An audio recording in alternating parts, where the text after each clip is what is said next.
Les 25, la tractation au niveau de la maison Schengen, les années 2 ans, la question est bien, mais on peut planter dans le décor. En tout cas, problème est ça, il faut dire la vérité.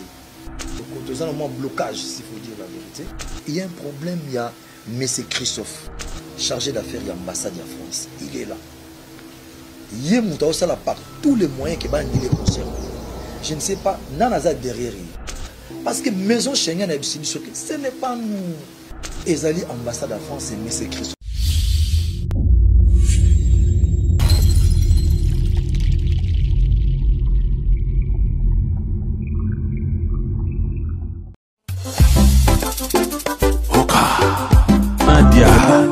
Et l'on gaba bébé, Oka.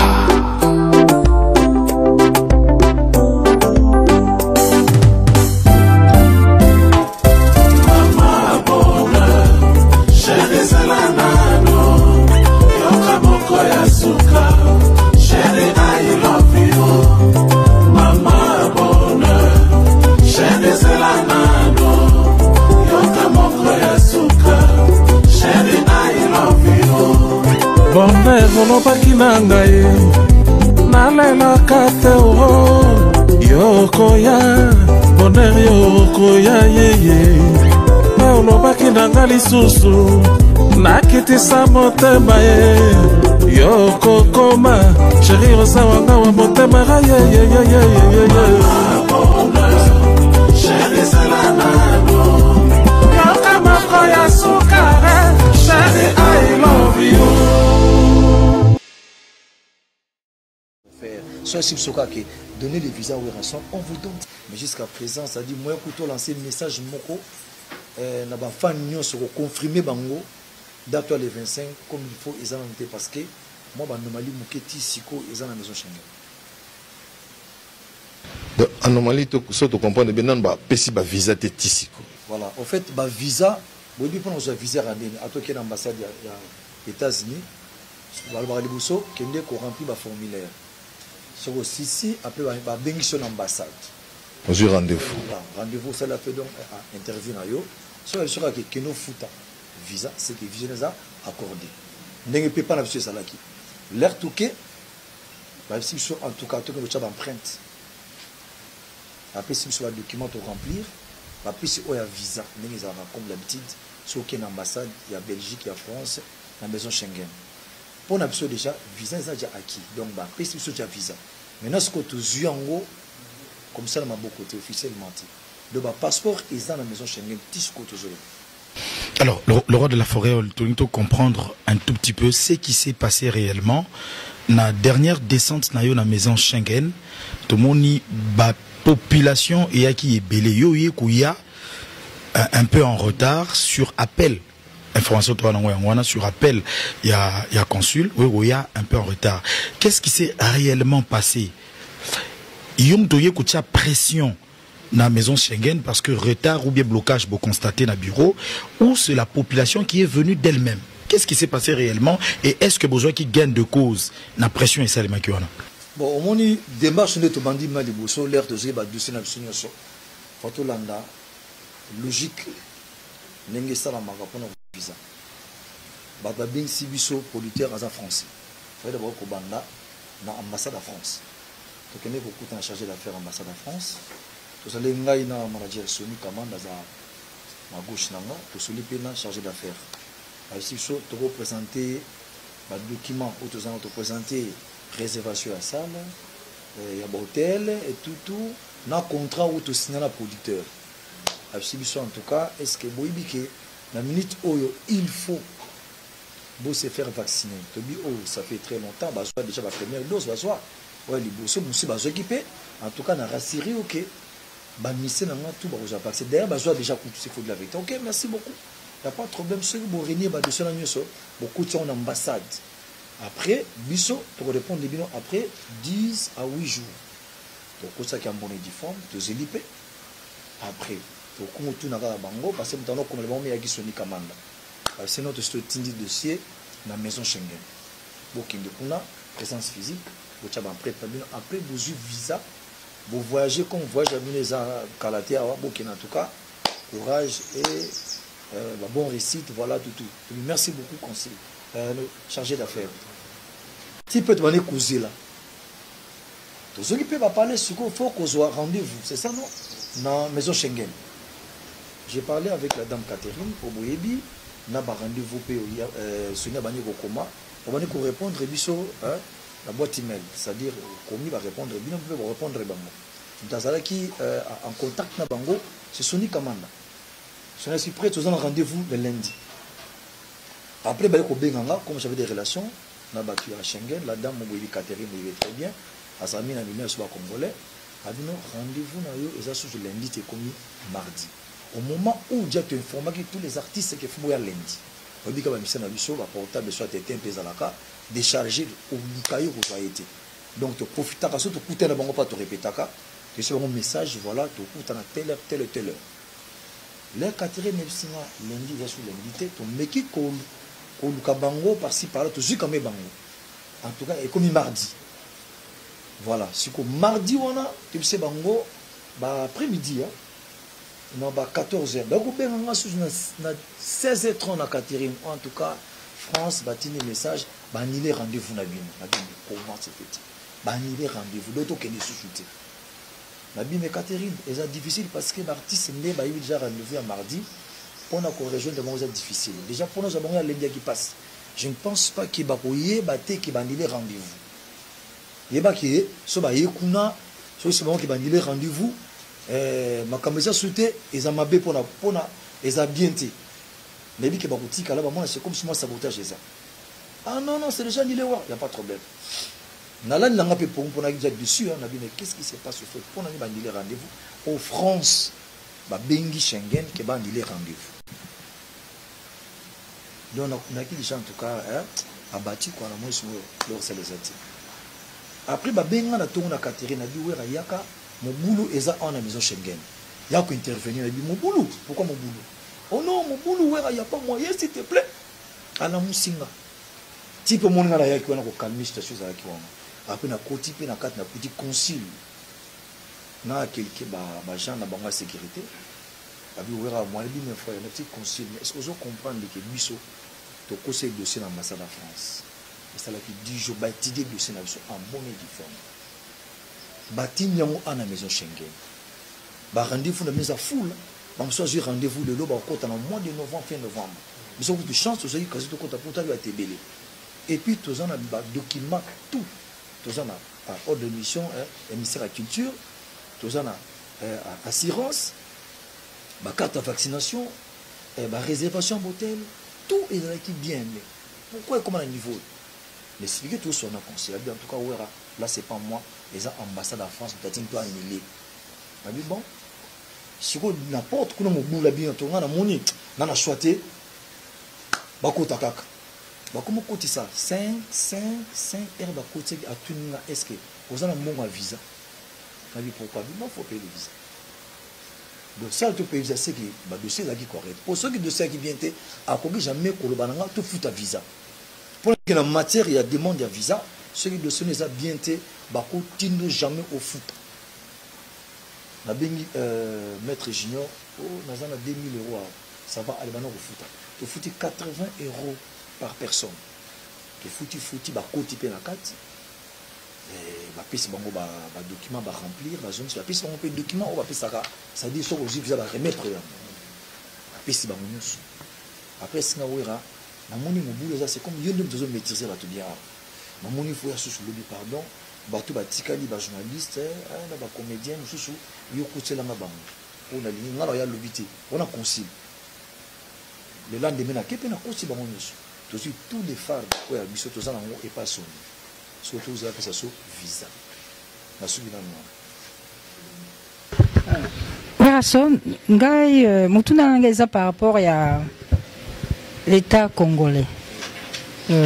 Na makamyo so beti solo wana to yoki to moni mais quand même oza so na mboka biso to kangi to tangi ba ya biso to komisala la musala oyo wera ozali di solo na yo zo kende zenit c'est bandi lelote et na ebike plus d'une fois to kenda pe la répétition kuna au place na cabine de center na ba bilombe nyoso za ko bengisa wana ba yuda mbilia bel tout ça bon nga monaka soki mpona ibenge na bana na ye wana mboke ninganaka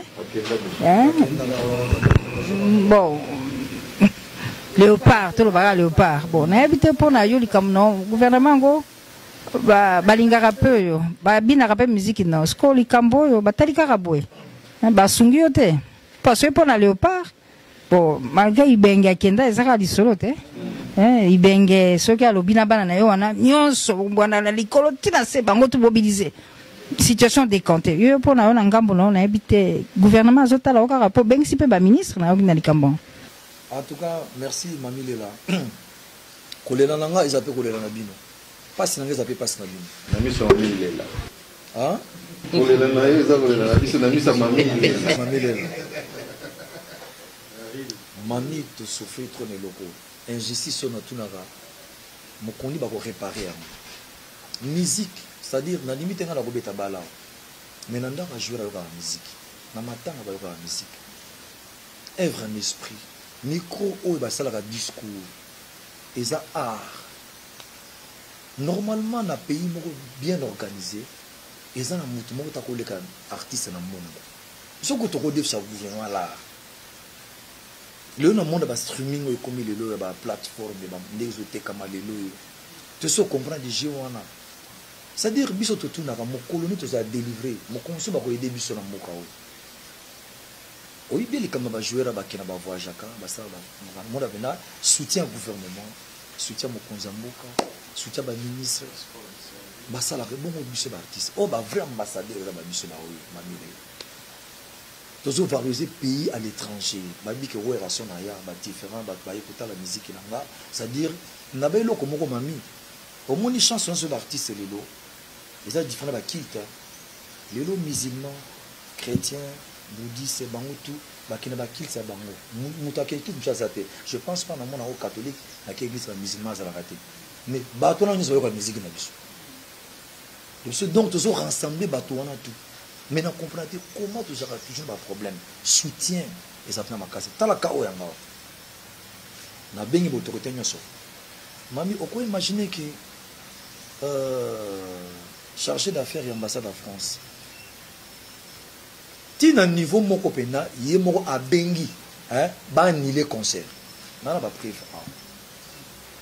ay ba annuler concert mais retourner to annuler concert pour quel but biso to ça incapable à annuler concert so li ba annuler concert qui n'est pas producteur ou bien benga sans ya Zénith ba annuler concert je ne sais pas et loko ni za caché derrière moto wana ou bien ça na quelle autorité mo kaza na makamwa. Parce que c'est pas normal. Au moins, quand on avait des conseils à réconciliation, concert et à paix entre la diaspora et les artistes. Au moins, bâtiment, barbecue, boyo kanarati, boyo kanarati, bon, tu yoka nisiko, tu so yoka nibiso, tu boyo. Mais au lieu de favoriser biso to yoka na pimba kambisi na nango, c'est comme si vous avez pour division. L'habité, c'est pas normal. Et donc, c'est très capital. L'artiste va souffrir fort. Ceux qui ont pour tomber, ils ont showbiz, les millionnaires, je ne sais pas. Na habité ça dans la musique, na bimi na ko na mo na ngati. Mami ndé to yebani. Pour ceux qui ont bêta concert, na bani Roger, Paul, Carrie, té, on a une musique té. Même l'église elle a rendu wana. L'église passer à tellement.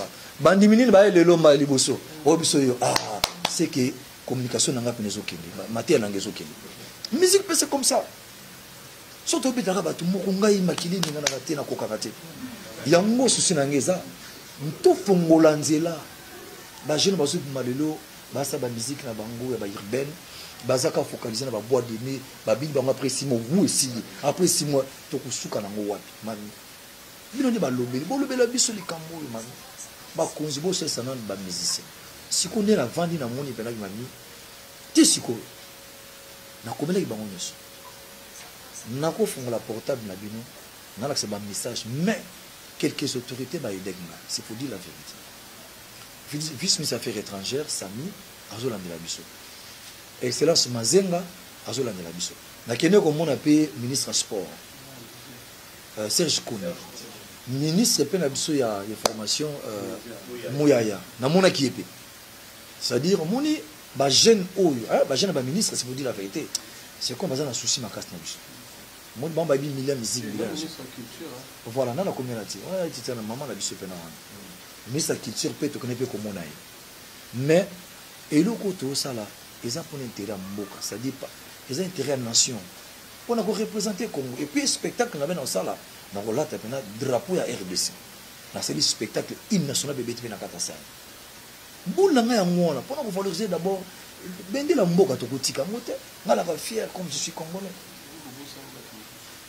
mami siko na makambo o yebisa ngai na sala ni tout ça ni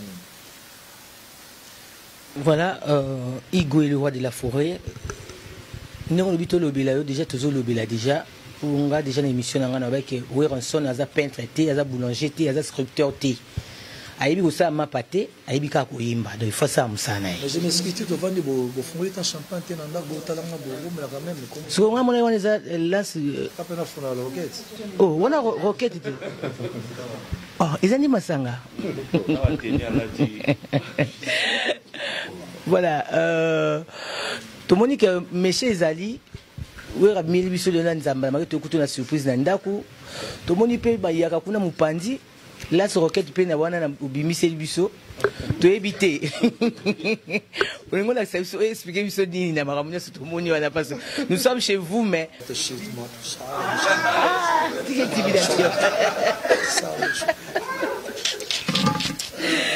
voilà de la forêt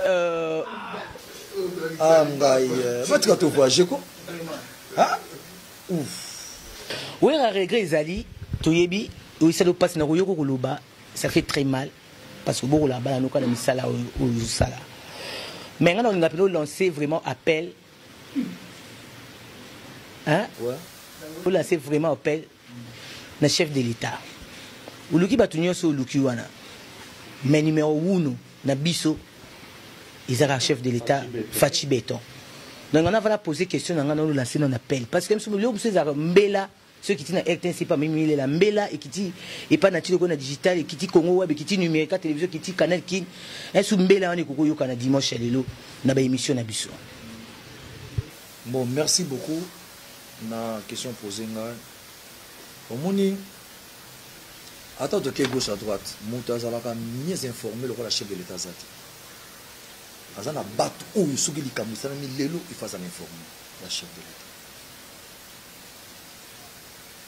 makambo oyo lelo c'est-à-dire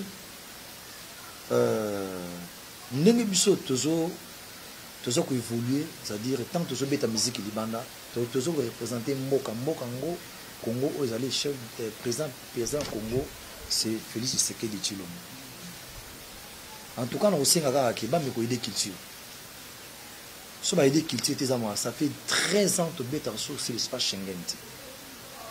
Ils ont bien été notre bomi culture mabé l'étranger le lot sur place na biso autour za la ratiki bon on normalement musicien azam mutu moko ça dire il faut couper ça et temps asala makamto asala ngwa ni libre et puis à coach appela pour musicien sans bongo mobulu tout le monde va ça américain le lot va ça va folie au sangaté na Amérique wana baza ko investir bazo tonga pourquoi ba coach akala les Européens n'engo on ne parle même pas les biso congolais a misé ça comme mandia les alliés c'est-à-dire bazo ko aider biso té président Félix talana kana biso pardon s'il vous plaît président pour ce que biso bon on a osalango eza pona intérêt à tous les artistes bazo peta ya ko beta na banda mboka pona ba remener devise na kata Congo eza kaka ba artiste kinoité hein eza ka pona ba kinoité total pe ba province mususu ni ba Lubumbashi ba Goma ba artiste bazé belé ezaka biso mon côté ça dit bango pe soyi ba ki ba zaka problème atala kaka artiste congolais mais na minute s'il faut dire la vérité ma sœur problème à combattre tout ce solo là qui to arranger qui déjà to bengana qui wala bien en tout cas wera yaka okobeta concert eza quelques-uns bodika makamute za laka ata trois bako qui procès mais ils ont une gravité donc c'est ma bien licence il va dire que nazana besoin de division il faut tout ça battre mon risque je crois chef de l'état il faut bêta certains locaux à bêta pena le boko na batika culture et mata et puis aza au courant makambo nyonso na si ba service na yepi bazo landela ndé ba besin bazo na makambo parce que chef de l'état bon a ko lo bater aza na ba conseil bon voilà le cas ya wera wana bon le cabo résoudre là je suis sûr que chef de l'état a connu son likambo atika son ok question ngeza par rapport ya bande konayo ou ngaki busangana bango ou to busangana parce que conseil on est gozala parce que c'est le ko moteke ka ko sala ka honneur ya RDC tout le monde kalongo na liste tout le monde maman Mbiliabe na liste tout le monde que musicien na kati liste to yeba stratégie za kinini ya ko bengisa bango na kati ya Zénith Paris stratégie za boyo moni lelo sotali l'artiste mine ba pays étranger ba ça va featuring entre bango pour na promouvoir culture na bango ba Nigeria ba sala ba Mali ba Sénégalais ba Cameroun sala mais biso awa esprit les alagi penalty ça demande biso artiste tout na Congo hein aza star s'il faut dire la vérité monde ba misenyo so monde en Afrique lelo ba imitaka biso awa même la mboka na bango soki ba Kenya au monde apena ba orchestre d'interprète ba dim na choisir belé ba Mali ba Sénégal to ba beko mais en abisso en tout cas au moins jamais ok c'est nigérien moi habite na coin ezarati ça dit musique bene kuta alors division oyo comment ina biso ça dit to plaider que le comme boy pour nos gens qui sont qu'est-ce qu'il faut faire fallait consommer la réconciliation tout kuta tout changer tout cela entre nous tout la culture on dit que rien que kaka moi image on a sala qui a muké na panza qui yango et les gars na Jazira ba lobi na Jazira qui en tout cas ba misé congolais ba yukani en tout cas ça fait bien na Congo TV5 monde là c'est qui ont réconciliation d'artistes congolais en tout cas c'est qui bazou sa place dans bango et puis mingi pe bazaka pour division bazali ba pays mususu bazala unité bazana pour se profiter to bima alors fallait comme ça tout team là même ba choni ba comprendre que tout bon meloko tout le monde a un conflit entre les artistes tout chaboni va zesika moko et loko et ngor bon makamnyonso mais en fait pour nga ils en ont, il faut dire la vérité. Ils en ont dans quelques jours, on va dire que mes bébés. Souhaitons que Makambo et qu'il est bien, Tinasuka, parce que bat fanatique tout basilique. Message dans la portable que Bango Nyoso, lundi, bazan ambassade en France. Sur les sangs, il y a un Kangabonde, au Pessamonde. Et c'est dans le téléphone, il y a un numéro qui fait à tous les fanatiques. Et c'est impossible. On comprend. Il faut, nous les lanalo au monde, que Sangana biso oyo.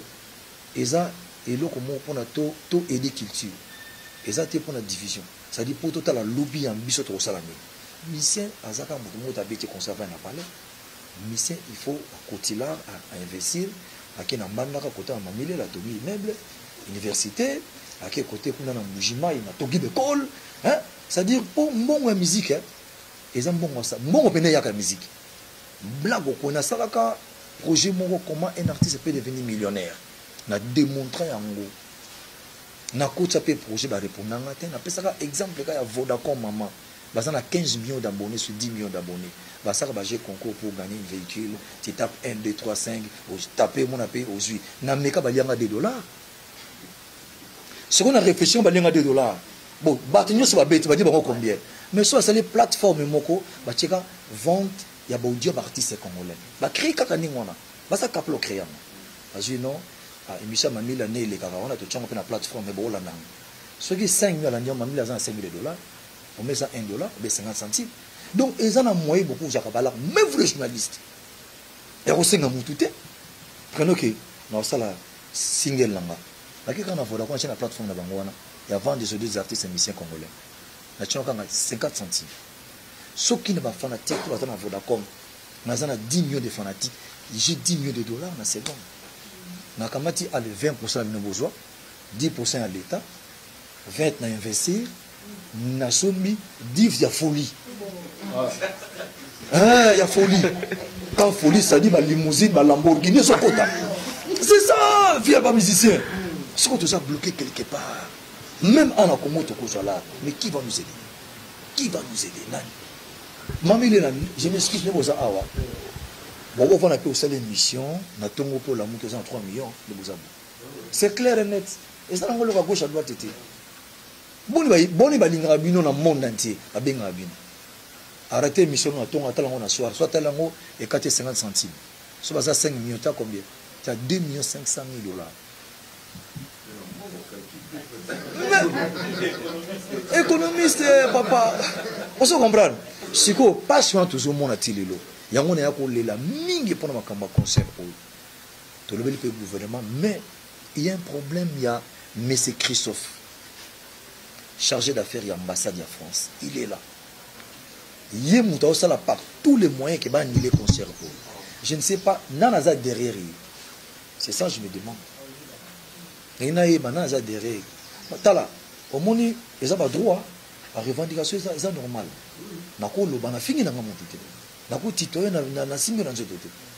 C'est normal. Parce que où y a ça là, même l'autorité, il y a trop mani. Bingi peut charger d'affaires. Et puis, tout le monde va tourner. Tu as des problèmes avec des Congolais, ou bien Werason, ou bien ça tombe sur la copine, à côté, il faut chez Werason, il y a aux autres comme ça. Parce que maison Schengen, ce n'est pas nous. Ezali ambassade de France et M. Christopher, soit si vous avez donné les visas à Werason, on vous donne ça aujourd'hui calmement. Si vous tous les passeports sont en ambassade. À comité à niveau qui a béni même la mairie. Pour les Sabongo, est-ce qu'il n'y a pas moyen d'annuler le conseil de Werason? Mais pourquoi on donne le conseil de Werason? Oh, ici au Congo, il y a des problèmes politiques, machin. Nous avons clairement à ça. Et ça, j'ai un appelle les Congolais. A bengi sur la salle. Si vous avez annulé ça, la bino, tu as annulé, si tu as annulé le concert, yo, tu peux ça, yo, bêta, des dépenses, tout ça, yo, on y m'a foutu en haut. Et puis, tu as annulé le concert, pourquoi?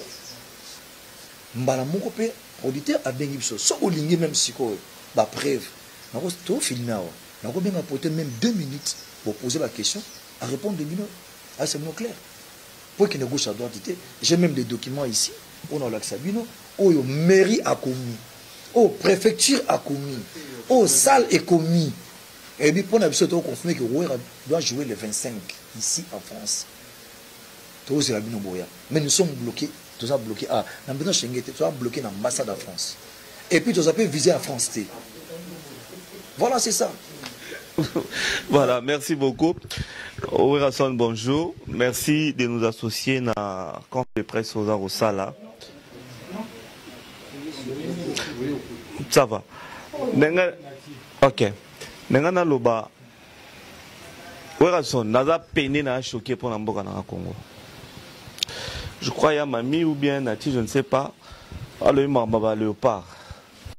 Léopard, ils ont tous les soutiens. On a domaine à sport et à football. Et moi, Werason, les appelle peut-être qui dit Banabino Moko. Bino, artiste et musicien. Vous avez un regroupement, l'association Nabino. Mais c'est comme si vous avez un l'État. L'État qui devrait, à principe, vous accompagner, n'a comme problème. Parce que vous représentez notre pays dans l'Ibanda. Sur la Taliban, depuis Werason, depuis mon jeune âge, non, on a été au côté. C'est-à-dire, tu parles avec peine. La perte de 4 kilos, mais c'est de la vérité. Pour ce moment, mais ça a touché fort. Tu imagines que Bakuto va se billet, Baouti, aux États-Unis, Baouti Bamboki, Baza ce qu'on a en France. C'est déjà une semaine, Bagin a calculé, tu vas vendre 10 jours. Tu parles avec peine, mais je vais te dire que je vais te donner un message d'espoir après toutes les questions.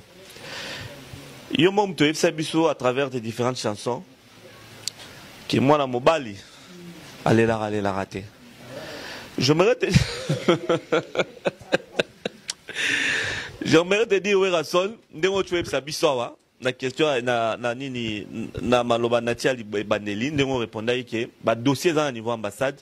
Nous sommes aujourd'hui le dimanche, demain lundi ou le mardi aurons la suite satisfaisante. Et au Simba, aussi ba visa, au Ndobeta concerne Poto. Mais le grand problème peut aller. Le 25, et à Moussikate, dans 6 jours, tout ça samedi, le 25.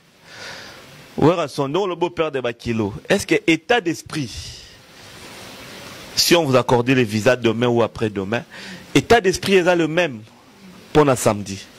Parce que bato ba oya concert ba comprendre que Wera perd de bakilo Wera zu ba problème avec un visa comme ba mon spectacle moi bientôt ba imer bientôt. Est-ce que état d'esprit ya Werason na groupe mobimba boza a même ya honorer Congo le samedi ceux qui besoin visa pour batuba sepela. Et puis de deux on va le bien tu as cité les noms, j'allais poser cette question mais tu as anticipé par rapport à Christophe au lobby que c'est lui les problèmes. Mais qui sont derrière Christophe Ouana? Qui sont derrière lui? Selon l'investigation, il y a manager Sony et tous les bureaux. Nanyaza Sima Christophe. Et puis Lelo. Il n'y a pas un moyen d'harmoniser avec ces Christophe-là pour qu'enfin à débloquer Congo Mobimba pour que samedi aux Anazénie de Paris. Les Kamba Christophe, nous avons maison Schengen, nous avons biso. Ba bombi te parce que qui menace. Il y a bisoti. Ça dit ba fanatique ba yaki ko comprendre ba musicien, yaki moi menace libanda tito calmer la situation. Après Yemoko Christophe Herrera Sali a bengi na mairie.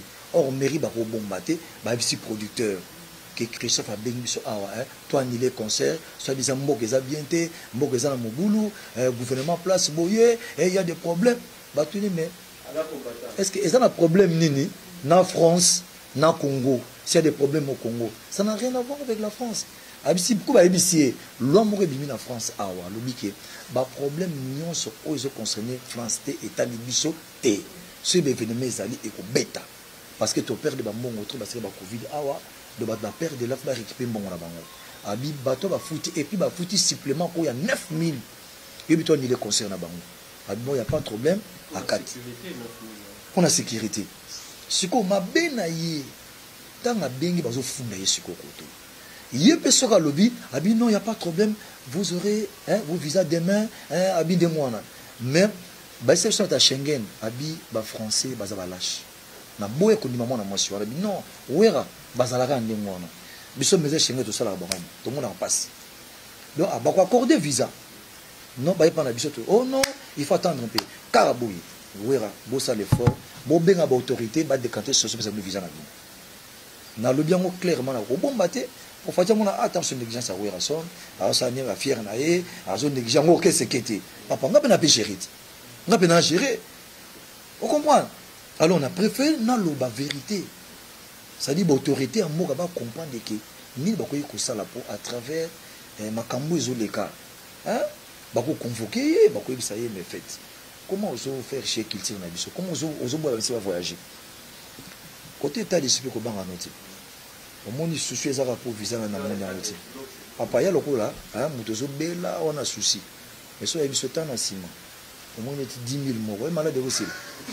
Ma keba, oh gars itoni. Ota tala, makamsi, au monde na minito.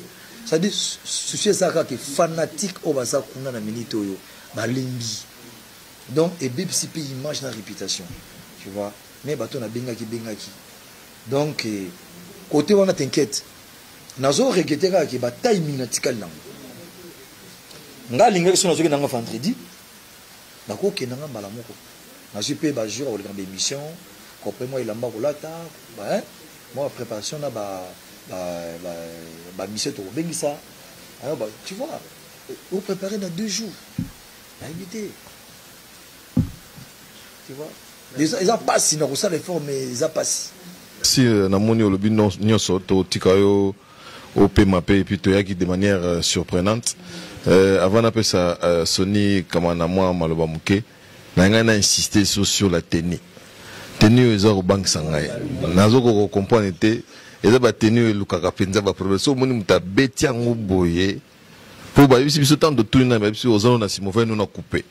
Donc au bimi libiso on a tenue au tasbine donc et puis d'habitude on lance roquette d'habitude au Afghanistan où ils appellent message au de la Christophe que ce que meki tous on est voilà au moins c'est moulin la samora qui ouais ça na ngoma ça na kati mais ça na forme moko ça dit na chango na mesa bo parce que oui leur mot ça fait mal mais là on a bagay loko moko comment pouvons-nous soutenir la francophonie na kata mboka na biso tandis que l'ambassade de France a nuire culture na biso c'est normalité donc ce n'est francophonie on a Congo comment c'est normalité ata yo moko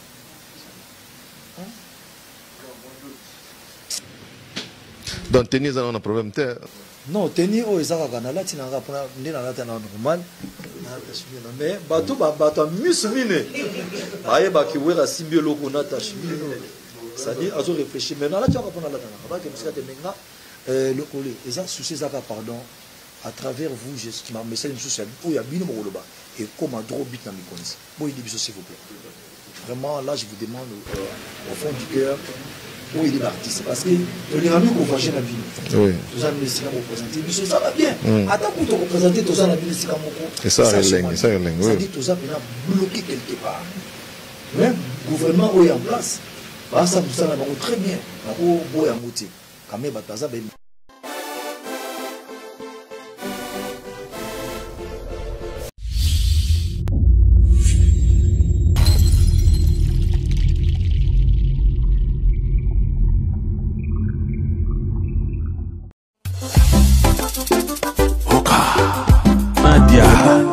Elongia ba bébé Oka.